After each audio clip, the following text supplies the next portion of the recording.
Michael Lane. I'm the president of Liftport Group. Today is it's a little different kind of day. I hope you can tell by the background that we've got and the music and the festive shirt. It's a day for partying. It's a day for a celebration. So if you got a mythical glass of vodka, the appropriate toast is "Let's go." Okay, we're going to talk more about that in a minute.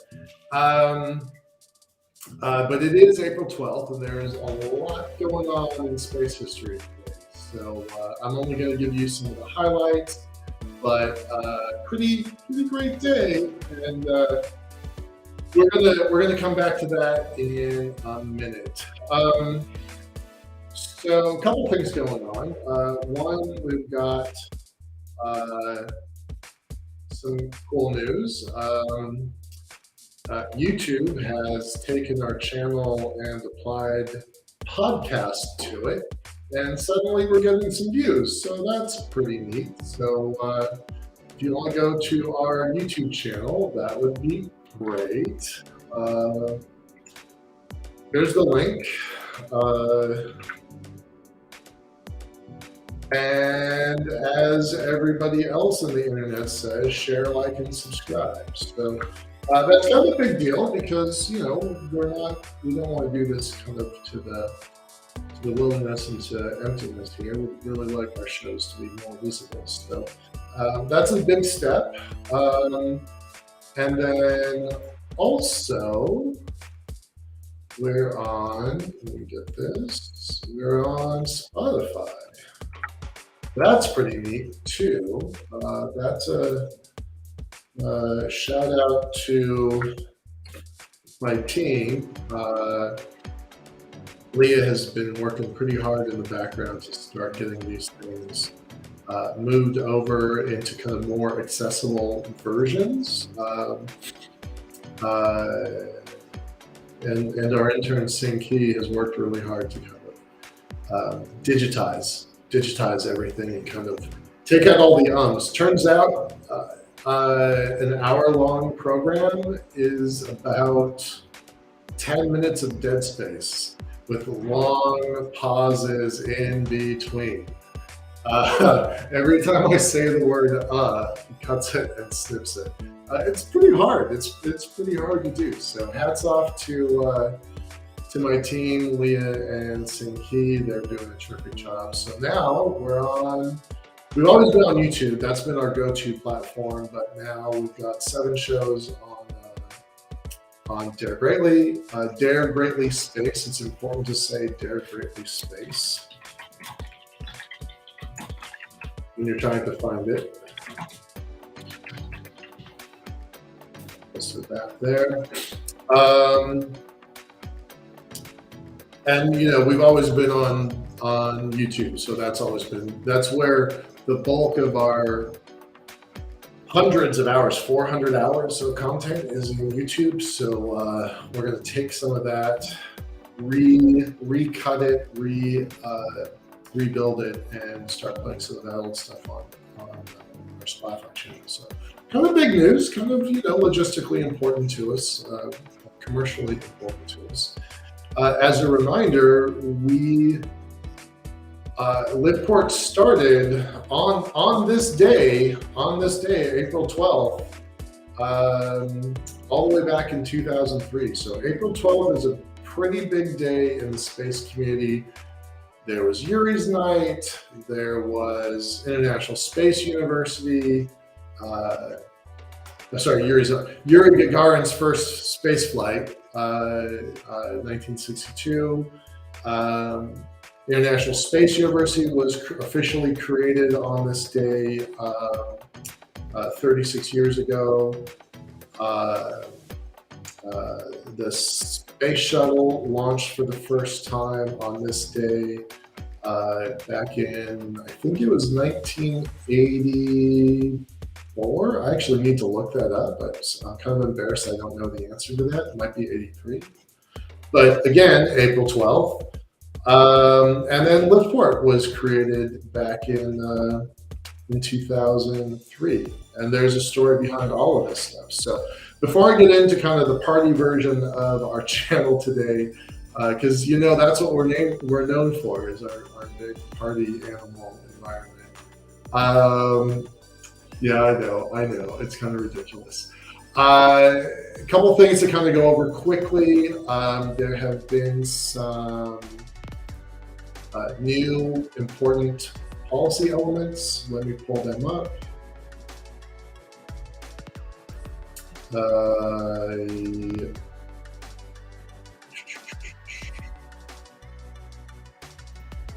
So this document came out last week. I think we talked a tiny bit about it. I really want to recommend people take a look at this. It is making the rounds on the news. There is some pretty good coverage that's starting to happen, but the National Low Earth Orbit Research and Development Strategy, product of National Science and Technology Council, kind of a big deal, right? When you put the Office of the President of the United States on any document, it kind of raises its profile, right?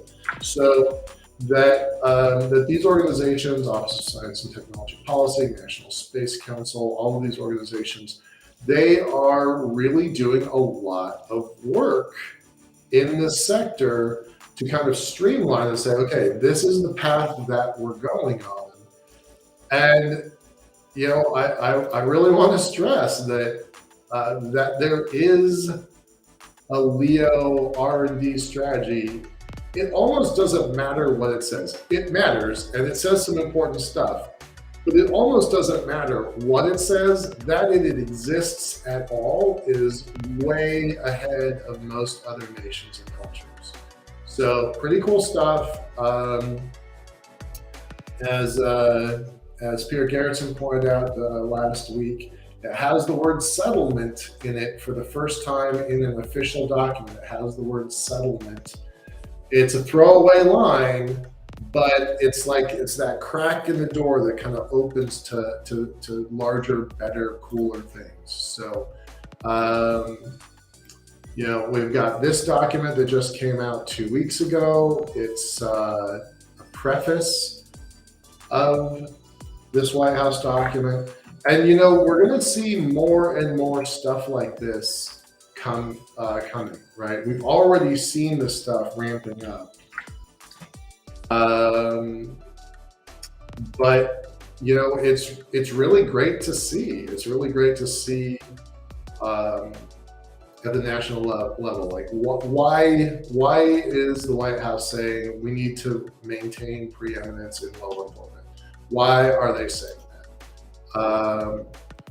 And then National Science and Technology Council. This was the document that opened the PDF that I just described. So each of these things kind of have their own value, and they build on each other in kind of a Lego-like format. And last week when we did this show on Wednesday, it was all about the sausage making and the process and the friendly but professional arguments and differences of opinion, where everybody comes together and say, I think this is important, and that's important, and that's important, and that's important. And then that gets kind of molded into a single document. That white paper then goes through the circles to all the organizations. You've seen them on different reports that we've seen before. And that ultimately becomes a federal policy, an executive order. So last week was kind of all about the sausage making process. This week is kind of the results of an earlier last year sausage making process. So it's kind of cool to see these things start to come together. Pretty happy about that.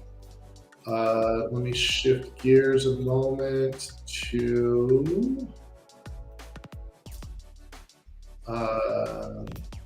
Seraphim. So Seraphim is a venture fund. They do a lot of stuff, and they write some pretty big checks. They do They have a fund, they have a pretty large portfolio. Some of these companies you might know. Uh, I know a lot of them, but I actually don't know all of them. So pretty neat. So cool company, doing interesting stuff around the world. That's kind of important to note. And they have a research section. And this ecosystem map, we shared this on our show maybe 3 months ago, 2 months ago, I think. This ecosystem map, again, thanks to Leah, has been my desktop image since it came out. So definitely I recommend this. I'm going to post the link here.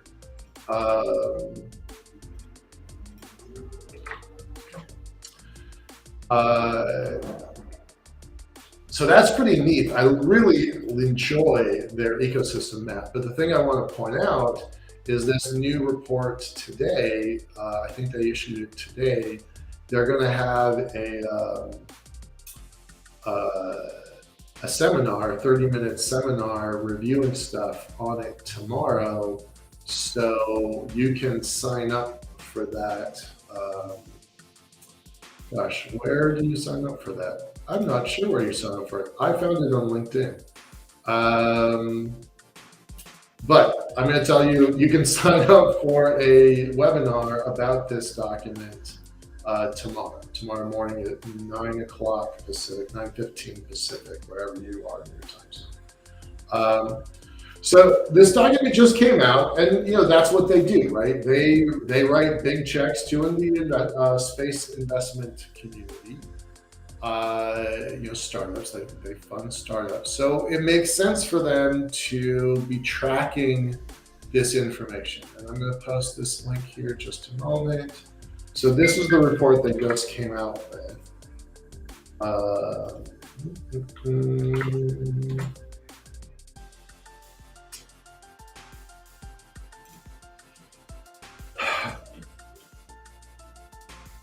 It's pretty interesting.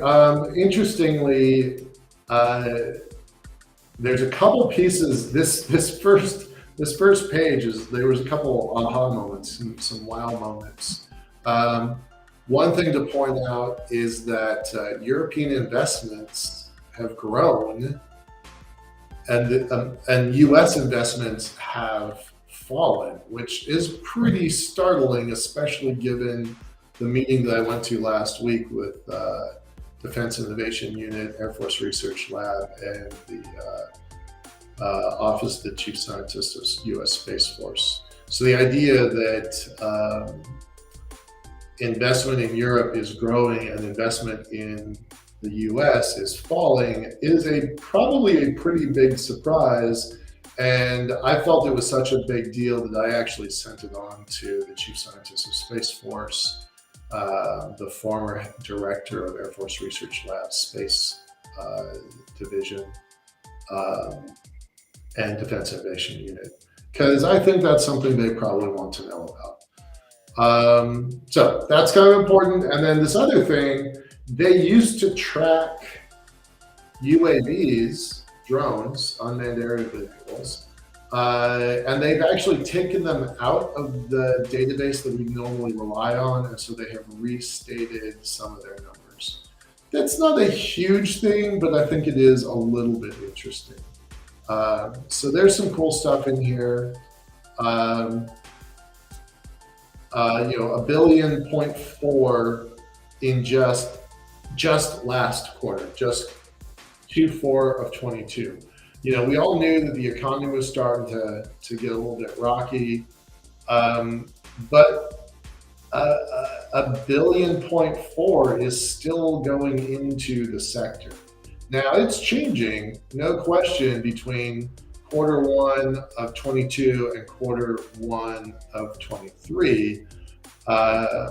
The only thing that actually had larger, more increased investments was product. We're going to talk about that in a moment, but everything else had less investment.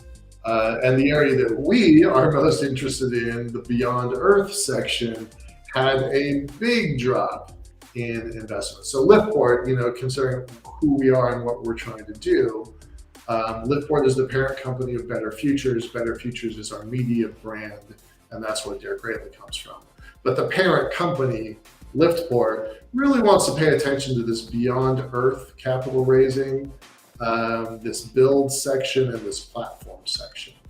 It's a little encouraging that of the 7 sections that lost, platform lost the least. So maybe that says there's still an appetite for platform development, which we would fall directly into. This, I think, is fascinating. The median size of deals in Q1 was 4.5 million. That sounds about right. When you have a $165 million deal, that is going to skew the average. So I was ignoring the average. But the median, I like that. That kind of fits with where we are. We've kind of considered what our tranches would be, what we would like to capitalize at. And so those numbers look actually pretty encouraging, honestly. Only one SPAC. We're not going to talk very much about SPACs, but interesting that even one has announced. We'll talk about that in a minute. So, they talk about, pardon me. They talk about the kinds of deals in the space tech, what they want to see. I don't think anybody's going to be surprised by these. These are mostly, notice they're not all American. Mostly these are deals that I have been aware of. And I've said on this show several times when we've had guests, we talked about the Starship Singularity and how things are going to change. I've said several times that if there's 200 tracked launch companies, and there are 200 tracked launch companies, people are saying, they've got an arbitrary number of 10% will survive. Well, I don't think that's true at all. And one of the reasons why I think that's a really low number, too low a number, is because it doesn't account for national sovereignty interests. So, modern rocketry got its start, whether we like it or not, under Nazi Germany.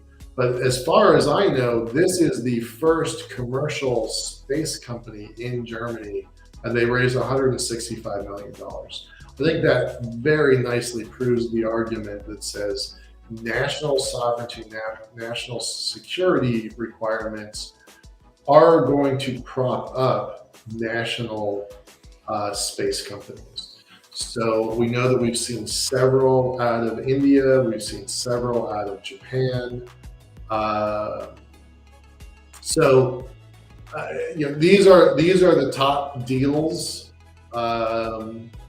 January, February, March. That's not bad if you can get it, right? So these numbers make these numbers odd, right? Yeah. If you've got, I didn't do the math of this, but 400 million, half a billion dollars. That's going to skew out of 233 deals. 10 of them are $500 billion.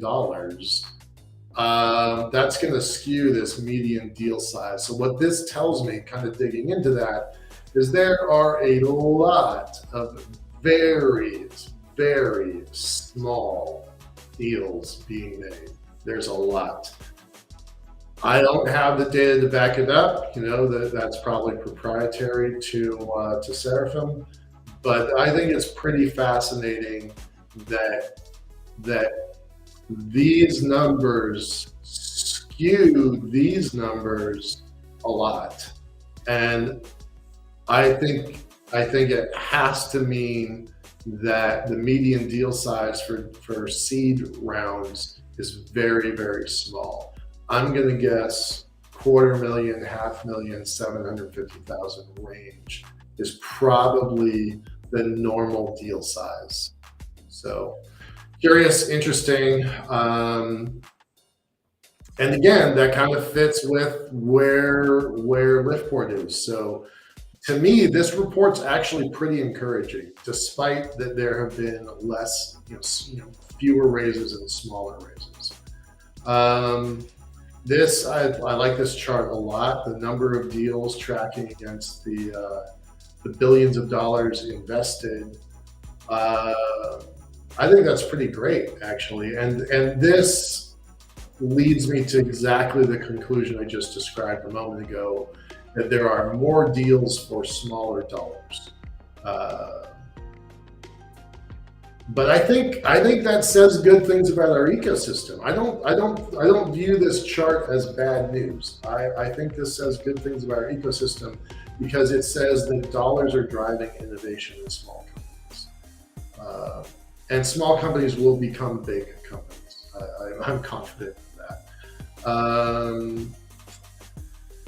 I'm not really paying that much attention to this. You can dig into that on your own.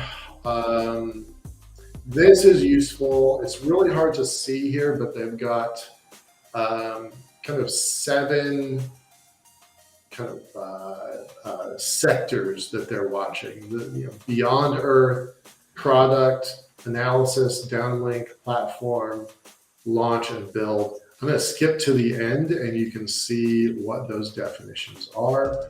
Beyond Earth, I think, is obvious. It's funny it's not on this chart, but build, buying and selling satellites, autonomous services, hardware. Launch, I think, is pretty obvious.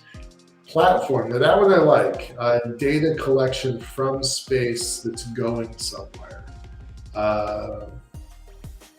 This is the hardware side of space. I like that a lot. Downlink, it's an underappreciated part of this whole system, this ecosystem. We don't pay enough attention to downlink, and you get nothing without this, right? Because everything moves on ones and zeros, and if you don't have a secure platform for downlink, all the work that you put into building the space asset in the first place is pointless. So then we get analysis, and then we're getting into products and services. Now, products and services, I pointed out in the other chart, is the only sector that's actually growing in dollars, in terms of dollars invested. And that's because they can pull from a lot of different funding sources. I think everybody's sick of the let's count cars in Walmart parking lots as an example of how strong the economy is. But that is a good example for how you analyze and productize data. How many ships are sitting off major ports waiting to be unloaded? That's a thing. How many are sitting vacant? How many are waiting for unloading? That's kind of where this stuff fits. So I like this. I like this breakdown. It's different. We showcased Space Capital. Sorry, I'm trying to find my place again. We showcased Space Capital a couple months ago with one of their reports. They break it down a little bit different. I think this analysis is quite smart, so I'm not going to try to pick favorites of one or the other. I think they provide data in different ways. But look at this. A big chunk of the Beyond Earth, a big chunk of Q1 2022 was going into the Beyond Earth sector. These lines are platform development. I think that's pretty interesting. I don't know that you learn a whole lot if you're just comparing Q1 of 18 to 19 to 20, 21, 22, and 23. I don't know that you learn a whole lot about that. What I do think is interesting is that analysis and downlink are very thinly spread across the whole thing. Build is almost non-existent across the whole thing. And this beyond Earth number has a giant improvement over the quarters before. But I don't know that you learn a whole lot by comparing one quarter to another quarter to another quarter. I find that analysis to be a little strange. Median deal size, look down here, right? 0 to 5 million.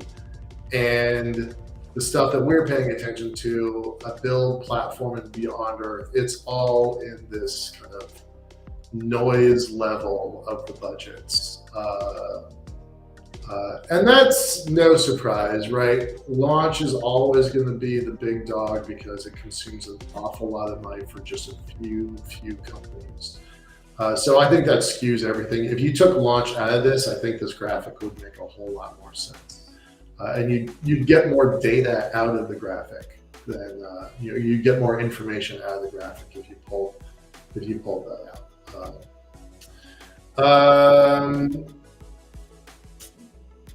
Deals in the last 12 months, North America, great. And again, these are quarter by quarter, year by quarter one comparatives of 2021, 22, and 23.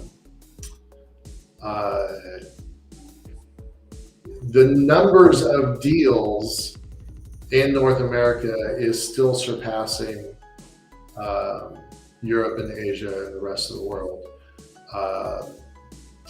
I'll show you the chart that surprised me when we get there in a moment.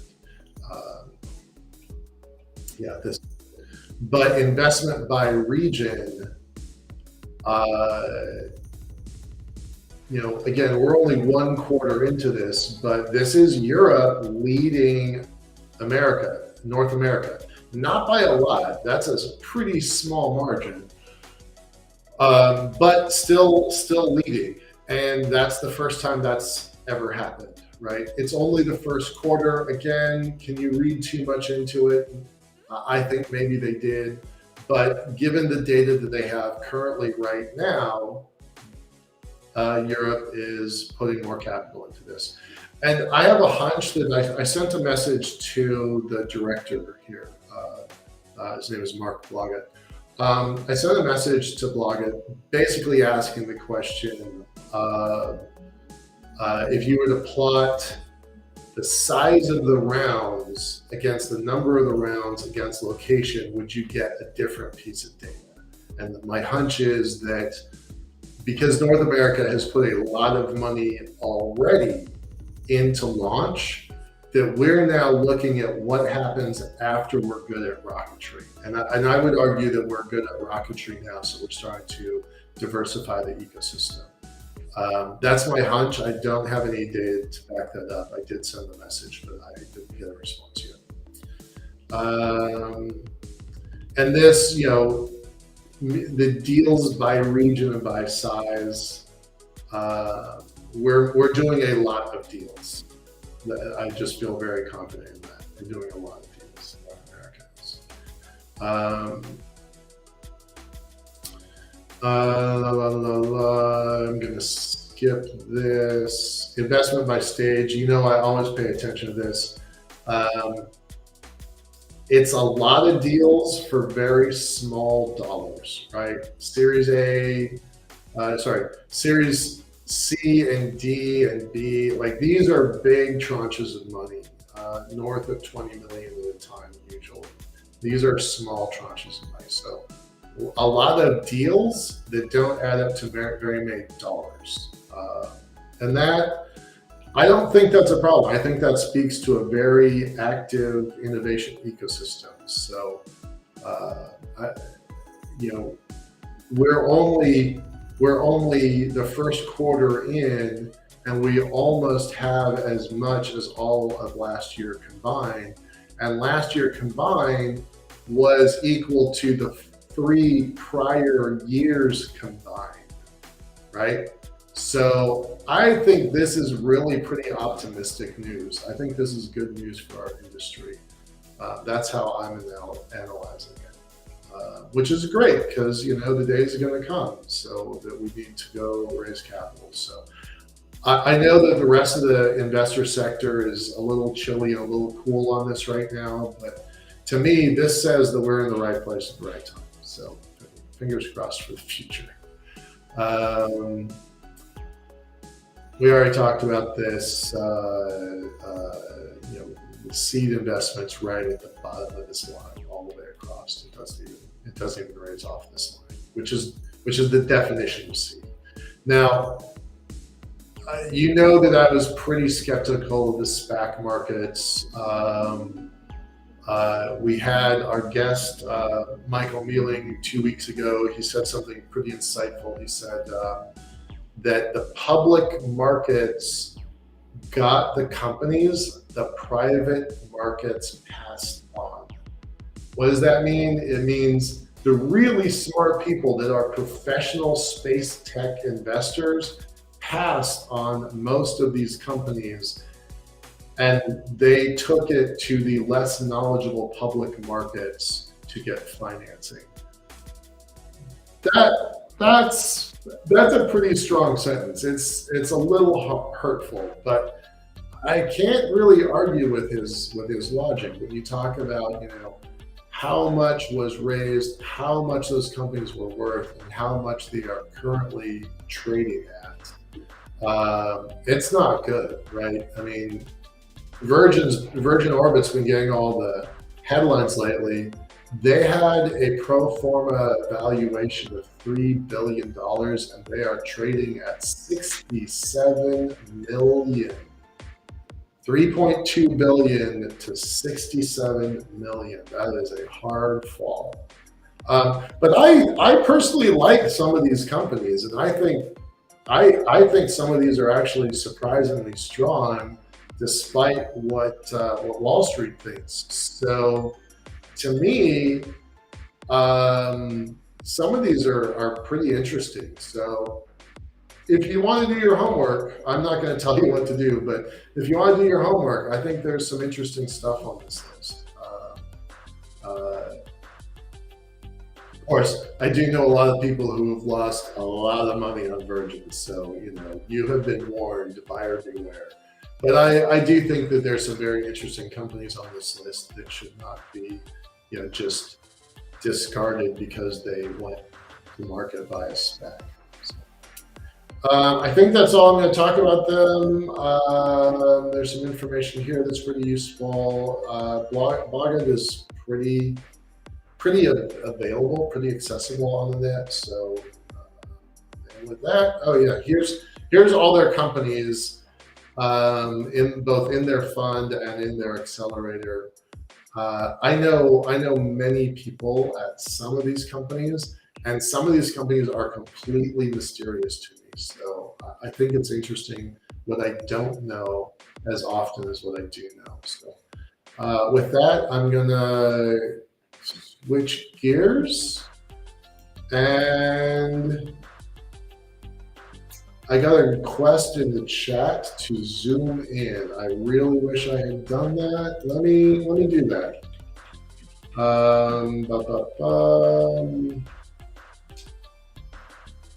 All right. All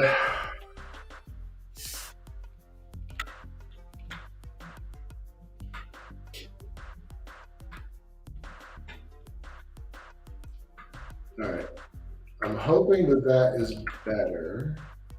Should have done that from the beginning. I apologize. I'll just kind of rehash some of this. Median deal size is only 4.5 million. I think that is very skewed because the biggest deal on that, in this quarter was 165 million by itself. But out of 233 companies funded, the top 10 are north of $500 million. So it really skews this data, right? If all the investments, 233 investments, totaled 1.4, but the top 10 is north of, was that 1, 2, 3 and a little bit, 4 and a little bit, 5, 6. It's almost 6.5. It's almost $650 million, doing super quick rounding math. So a third of all of this money came from just 10 companies. 5% of the companies raised a third of the money. So when I look at the average deal size and median deal size, what this tells me is there is a long tail of very, very poorly funded, well, not poorly funded, small dollar investments into a lot of different innovation companies. So I would watch that pretty carefully. And I'm going to leave this screen up for a moment so that people can see it, because I blew it up. It wasn't very big a moment ago, so that was my error. I don't know how you get 45 million from a Series A. So this feels like a big outlier. I don't know anything about this company. I wanted to look them up. I just didn't have the time today. But 45 for a Series A seems like a lot of money. So I'm really curious about who these folks are and what they're doing. I love space tugs. France has made it a national mission. So this is similar to what I said earlier about Germany trying to build a national rocketry community. Japan has decided they want to take on space. They're calling it space logistics and space tugs. Those are synonymous in my view. Japan has made a commitment. They want to get really good at in-space robotics, space tugs, and orbital debris. France has said the same thing, although I don't think they're doing orbital debris. They're really focused on space tugs. So tomato, as far as I'm concerned. Yeah, I don't know anything about this company either. So pretty interesting that five of the biggest deals of last quarter I didn't even read about. So I find that interesting. Let's see. We talked about this, that I think this graph represents lots of deals that are small dollar deals, which leads me to believe that the innovation ecosystem is strong. I'll leave this page up for a moment. I didn't really talk about this very much because this is really focused on Seraphim, so I didn't really want to dig into their stuff as much. I did spend some time on this graphic. I'm trying to center it a little bit. Beyond Earth product analysis, downlink, platform, launch, and build. So that's what I was saying, that build was at the noise level, the negligible level, for 4 years, and then all of a sudden 1 year it got more than the 4 years combined. We're only 1 quarter in, and we're about half of what was invested last year. So that says good things to me about people who are creating hardware. Platform has always been well funded, so that's good. And then Beyond Earth, basically negligible for 3 years, starting to get a little bit, giant chunk all of a sudden last year. And this is about 1 quarter of what last year was total. So I think that's probably on track. Let's see. I kind of skipped this because I said, look, we're looking at small dollar investments. Talked about that. All right. So this is probably the piece that was a little hard to see earlier. I'll just make it a little bit larger even still. Rest of the world is at the noise level. I hate to say that, folks, but they're just not making the same investments that Europe and Asia are. And Europe and Asia aren't making the same investments that North America is. So I would really love the International Space University community start getting some stuff together and figure this out, because that the gap here is going to lead to a real world gap um, in capabilities and technologies, and that's important. That's really important. Uh, what I was trying to showcase in the first paragraph is that for just the first quarter, Europe led North American investment, and that's significant. That's kind of a big deal, um, especially if you compare it to last year, where Asia led Europe.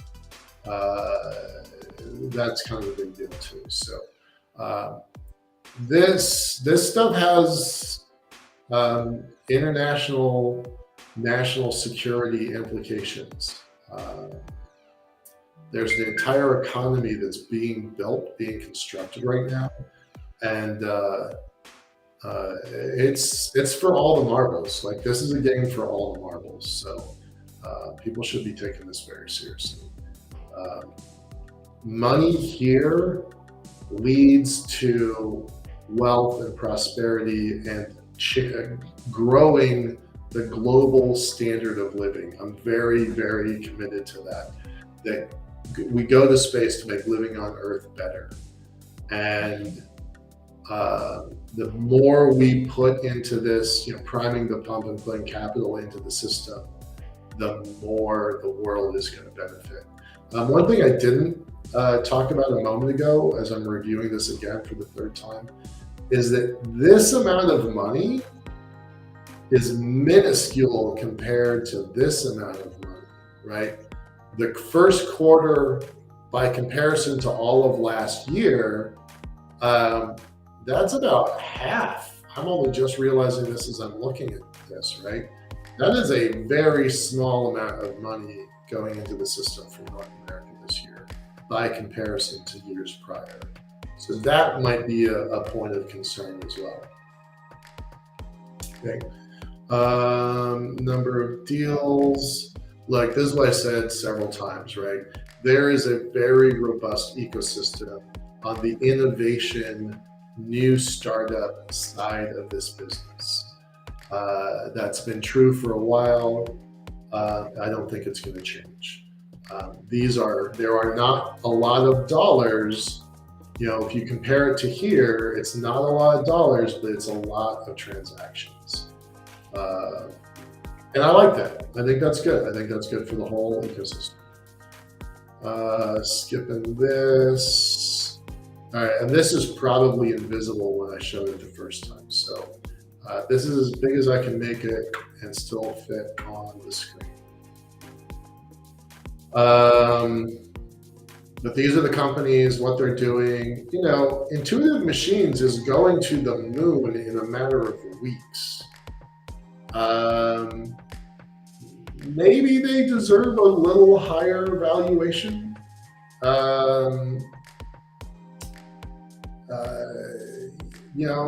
Yeah, okay. I think what happened with Virgin is pretty bad, but I think there are some strong companies on this list that don't necessarily deserve the hate that the market is throwing them. I think a lot of people made a lot of money very quickly, sold it at a profit that showed a lack of institutional investor support, and then all these prices bottomed. But I think it's ignorance. I don't think it's savvy investment decisions. I think it's ignorance about the future market. And then this, I'm just going to let you scan it for a moment, and then move on. These are their portfolio and their accelerator claims. Okay. All right. With that, I'm going to close out. I didn't plan on taking that much time with this. Okay, let's switch gears here and talk about kind of a fun thing.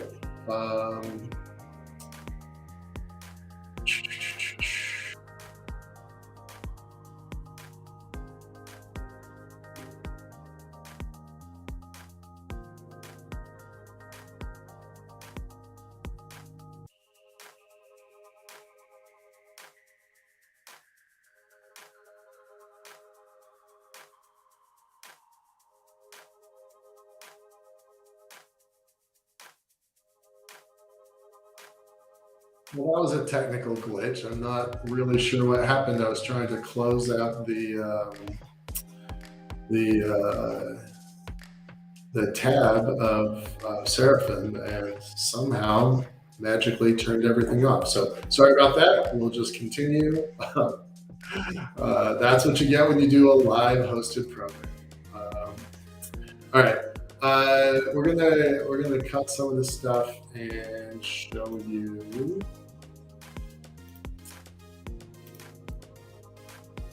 All right, so Yuri's Night. I love Yuri's Night. It's pretty important to me. I like that it exists in the world. So this is their website. Many of the parties, many of the events happened Saturday, a couple days ago. But today is officially the anniversary of Yuri Gagarin going to space. So who are we talking about? We're talking about Yuri Gagarin. I'm going to tell a story about him. I do not know if it is true. I want to just put that caveat out there. And it's something you're not going to find on the Wikipedia page. Gagarin was a pretty interesting guy.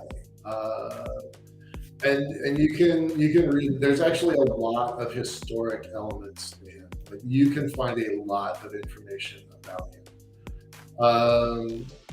And so Yuri's Night is this global celebration that says we are not going to celebrate one nation or one man doing something. We're celebrating that the world is going to space.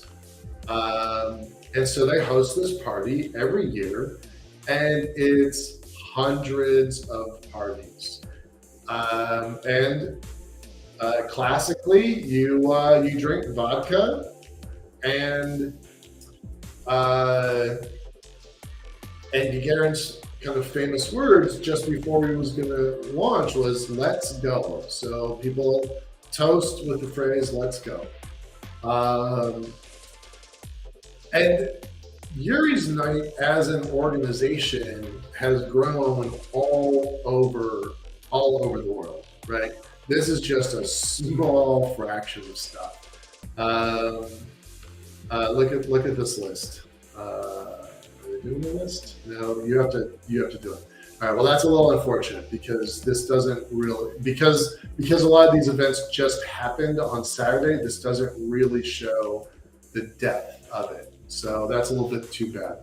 But really do want to recommend that people take a look. And I'm not advocating alcohol, and I actually do not like vodka. It's a personal thing. I don't like vodka. But I think it's really worth celebrating. I think it's terrific. One of the founders, Loretta Hidalgo, she and her co-founder, George Whitesides, eventually got married. But Loretta once told me something that I thought was really powerful. She said, this could be humanity's first uniting holiday. Like, let that sink in, right? Like there's lots of religious holidays that are supported by giant organizations, whether that's Ramadan or Easter. Giant organizations support these holidays, but not everybody supports them. Lots of nations have holidays.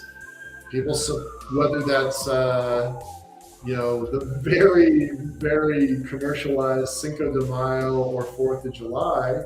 I think Cinco de Mayo is more of an American holiday than the Mexican holiday, as I understand it. But but those are geographically based holidays. But Yuri's Night might be the first thing that unites humanity. It doesn't matter what your culture is, what your country is, what your belief system is. This is a moment where we're like, humanity is moving off world. We're exploring the solar system. And it had to start one place, one day with one person. And that, I think, is incredibly powerful. So I love Yuri's Night. I love everything that it stands for and supports. I like the people that host this stuff. And whether it's a 1,000-person rave in Los Angeles, a 2,000-person rave in Amsterdam, or in my own neck of the woods, we went to the Museum of Flight, and there were about 1,000 people, 800 people, dancing in costumes, just having a great time here in Seattle. So that was really great. Our journalist, our correspondent, Rachel, went to the LA show. She has a write-up on it, which I just killed my link. Give me a second.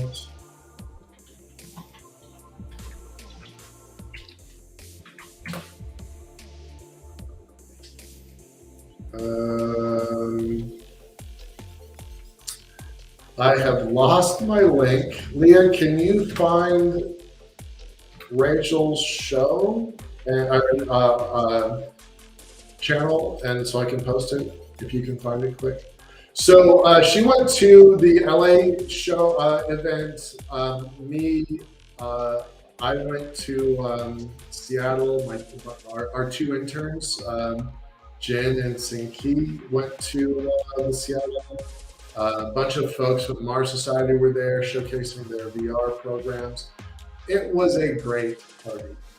All right, so I told you that there's like 4 anniversaries all happening today, right? In order, it was Yuri Gagarin's spaceflight, International Space University was created, the space shuttle launched for the first time, and Liftport. Liftport was created officially on this day.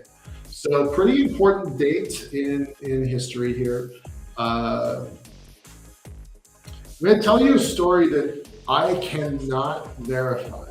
Thank you, Leah. Leah just posted Rachel's Substack article on the traditions of Yuri's Night, and it's really a fun read. So I do recommend taking a look at that.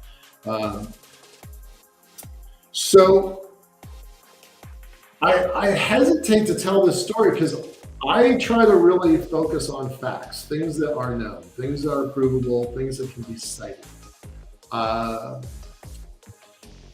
So what I'm going to tell you, it kind of goes against my own code here, but I find it fascinating.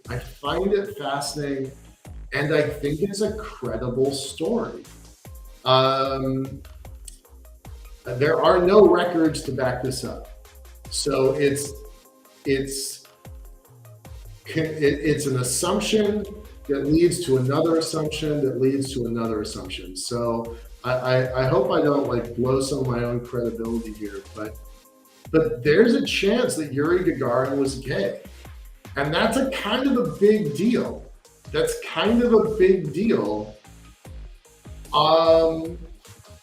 Think about the time when this happened, right? In 1962, they had launched Sputnik just a few years prior. They went from a beach ball object in space in 1957, October 4th, 57, to launching a person. I mean, they had dogs in the middle, right? But they launched a person in just 5 years. So when we compare Kennedy's speech, "We choose to go to the moon," he gave us 10 years, and we had some satellites at that point, but he gave us 10 years, oh, well, not quite. Yeah, about 10 years to get to the moon. the leap between a basketball-sized object to a person is a giant technological leap. So I'm not trying to be nationalistic and supportive of the current Russian program, but I gotta say hats off to the Soviets because they built something amazing very quickly. But then they gotta test it. And America, we went through our test pilot ranks, and that's how we chose our astronauts.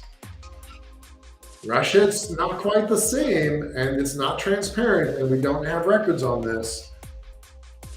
But the story that I was told from a leader in the LGBTQ community, space community, was they didn't want to waste a good officer, and I put that in quotes, and I hope I don't get hate mail off of this.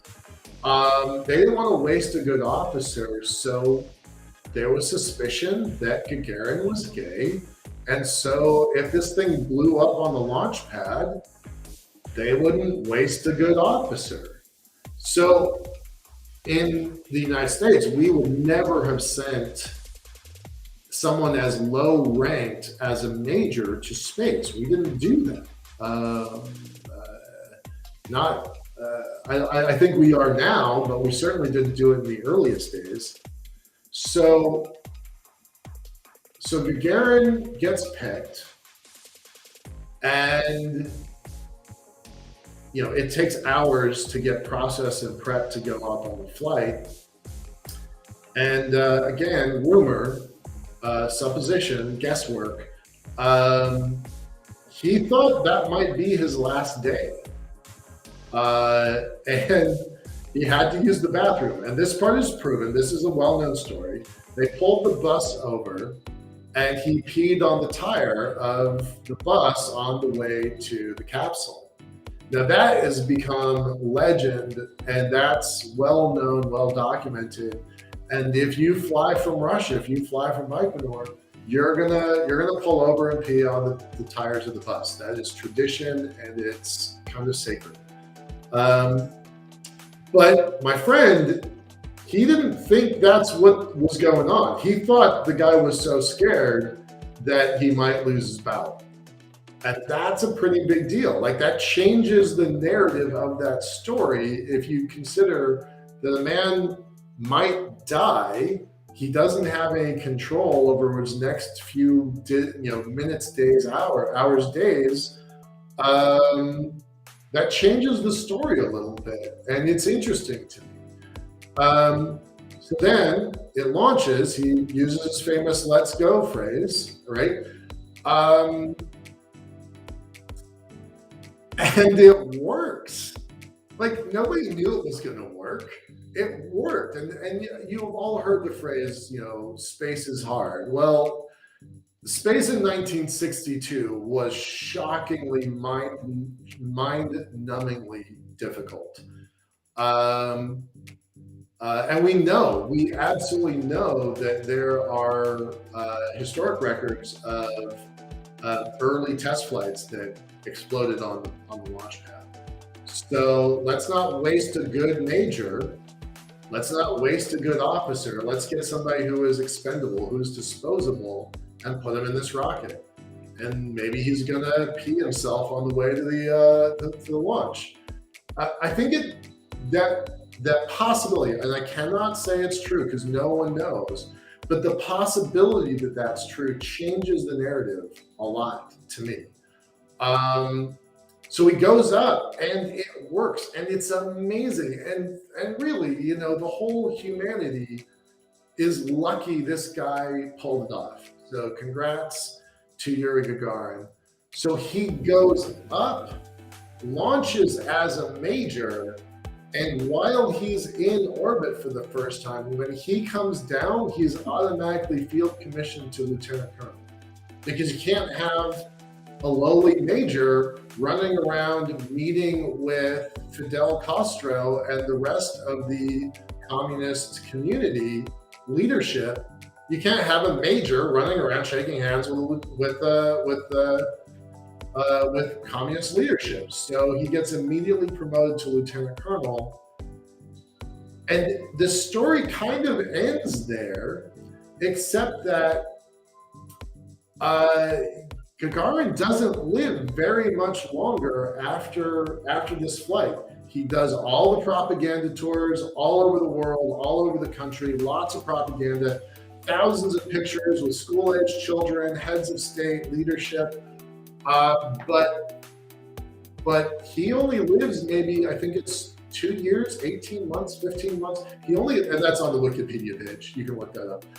He only lives a little while longer, but he was an experienced pilot, and he dies in a plane crash that has some mysterious elements to it. So again, can't prove the story. I do think it adds an interesting flavor to something they'll never actually know. But wouldn't that be interesting if it was true, if it was proven, if it was provable? So with that, I want to say let's go, and congratulations to humanity for such an epic feat. I think it's amazing, and I'm celebrating humanity's first global party, humanity's first global holiday. So with that, thank you everybody. Thanks to everybody on my team. Leah, Rachel, Jin, Cindy, couldn't pull this stuff off without you. So super grateful to y'all. Thanks for our audience and our listeners. See you next year at Yuri's night. All right. That's all I got. Good night, y'all. Bye-bye.